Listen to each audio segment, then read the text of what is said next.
Hey, it's Lynn, and in today's video, I want to take on what might be the single most analyzed song in Taylor Swift's entire catalog, All Too Well, specifically the 10-minute version released in 2021 as part of Red, Taylor's version.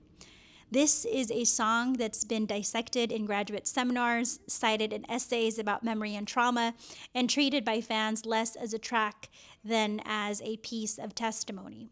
Consistent with my song dissection videos, my interest here lies not in identifying the song's biographical subject, but in its construction, which departs meaningfully from mainstream pop convention in ways that account for its lasting resonance. The first thing worth establishing is that this is technically a restoration rather than a new composition. The song originally appeared on 2012's Red as just over 5 minutes and situated at Taylor's coveted track 5 spot. The version released 9 years later runs to over 10 minutes, drawing on verses that existed in early drafts but were cut for that original release. That history matters because the song's extended length isn't simply an artistic indulgence. It's a formal argument in and of itself.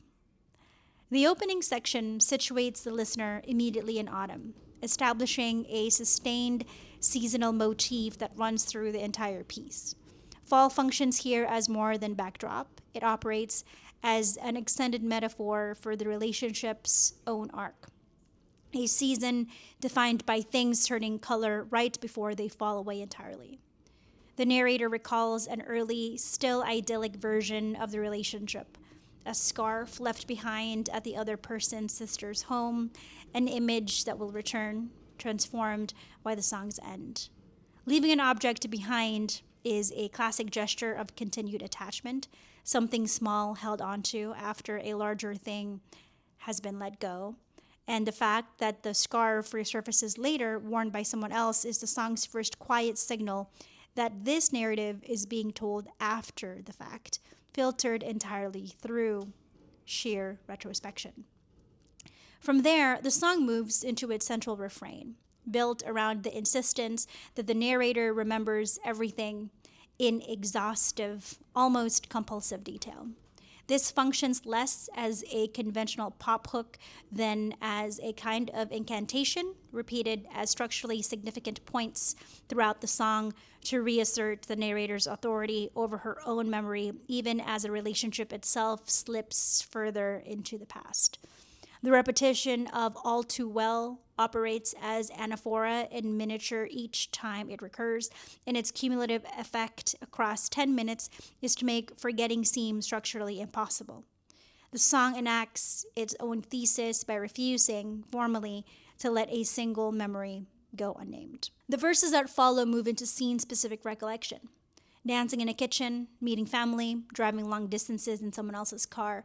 These sections rely heavily on a catalog technique, stacking discrete sensory images rapidly rather than developing a single sustained scene, which mimics the actual texture of intrusive memory. Not a coherent narrative replaying itself, but fragments resurfacing out of order, vivid and disconnected. This is a meaningfully different approach to songwriting than the clean narrative arc traced in something like Love Story, where allusion and plot move in a straight line toward resolution. Here, structure mirrors psychology rather than story, and the fragments accumulate weight through sheer repetition rather than through casual sequence. The extended version's restored verses, absent from the original 2012 release, introduce a section built around a family gathering and a pointed rhetorical question about who the other party had in mind when the relationship began. This section marks a tonal shift within the song. Where the earlier verses lean almost tender in nostalgia, this passage turns more overtly accusatory, using direct address as a confrontational device rather than a wistful one. The narrator stops merely remembering and actually starts interrogating, asking pointed questions of an absent listener who, like the addressee in Peter, cannot answer back. That confrontational register builds toward the song's structural and emotional climax, an extended bridge, itself nearly the length of an entire conventional pop song on its own, that abandons scene setting altogether in favor of direct accusation. Here, the song's central irony crystallizes into its sharpest possible phrasing. A repeated observation that the narrator will continue aging while the other party's romantic interests apparently remain fixed at the same age indefinitely. A line often read as a critique of a recurring pattern rather than a single relationship. The bridge escalates in volume and intensity as it proceeds, eventually breaking into something close to unguarded shouting, which is a formal choice that mirrors its content. Control finally giving way to unmediated feeling, the polished pop structure cracking open under the weight of what it's been holding back for 9 minutes.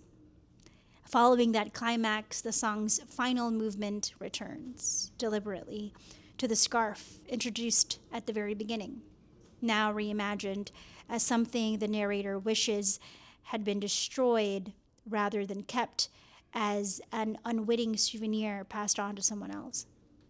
This circularity gives the song a formal symmetry that echoes structurally the same techniques found in Love Story, a narrative that closes the loop it opened. Except here, the loop closes not on resolution, but on residue, an object that outlived the relationship, now serving as evidence the narrator can't quite reclaim or destroy. The song's closing lines settle into a quieter, wearier register, the narrator acknowledging the damage done while asserting with hard-won clarity that she survived it and became something more assured in its aftermath. Swift wrote and directed a companion short film released alongside the 10-minute version, using actors rather than herself to dramatize the narrative, which functions as its own act of authorial reframing, placing a fictionalized, self-aware distance between the artist and the events being depicted, not unlike the metafictional self-awareness we traced in songs like Love Story, where the narrator explicitly names her own position inside a genre. Here, that self-awareness is even more pronounced. The songwriter becomes the credited director of her own memory's dramatization, asserting a level of narrative control over the material that the original, shorter 2012 version never had the opportunity to claim. Taken as a whole, the 10-minute version of All Too Well succeeds because its form and its content are inseparable. It is a song about the way certain memories refuse the tidy shape of a 3-minute pop structure, and it answers that refusal by simply declining to be 3 minutes long. Its extended verses, its escalating bridge, and its circular return to a single small object all serve the same governing idea, that some heartbreaks don't resolve into a clean narrative arc. They simply get remembered in increasingly precise and unrelenting detail until the act of remembering becomes its own kind of reckoning. That's precisely why the song continues to resonate so widely, well beyond whatever specific history inspired it. Almost everyone carries some version of an oversized memory that a tidy retelling can't quite contain. A relationship, an object, a single afternoon that refuses to shrink down to a manageable size no matter how much time passes. All Too Well gives that experience a running time long enough to actually hold it. And audiences responded in overwhelming numbers to finally hearing that kind of memory treated with the length and seriousness it actually deserves.